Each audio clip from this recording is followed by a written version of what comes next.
Chapter 3. The First Atlantic Cable Attempt. The dream of connecting Europe and North America was no longer just an idea, it had a name, and it had a man willing to risk everything to make it happen. In 1856, American businessman Cyrus West Field helped create the Atlantic Telegraph Company. The goal was almost impossible: build a telegraph cable long enough to cross the Atlantic Ocean.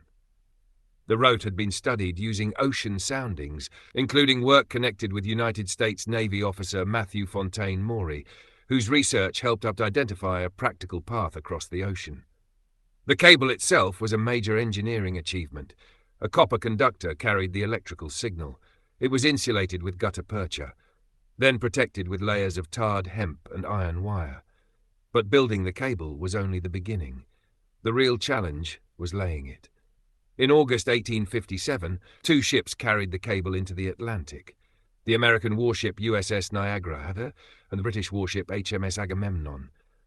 On the 5th of August 1857, Niagara began paying out cable from Valentia Island.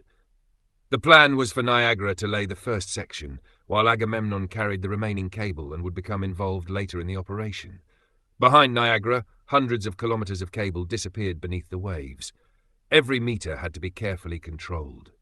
The cable was extremely heavy. As it descended into the Atlantic depths, enormous forces pulled on it.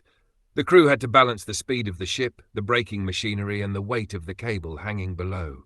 For several days, the operation continued. Then, on the 11th of August 1857, disaster struck. After approximately 380 miles of cable had been laid, the line suddenly broke. The end of the cable disappeared into the Atlantic, thousands of meters below the surface. There was no way to recover it.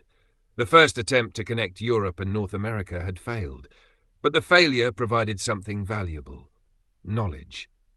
The engineers now understood that crossing the Atlantic was not only a problem of distance, it was a problem of materials, machinery, and controlling thousands of kilometers of cable in a moving ocean. Cyrus Field and his team refused to abandon the project. The Atlantic had defeated their first attempt, but the next attempt would change history. Next, the day two continents were connected.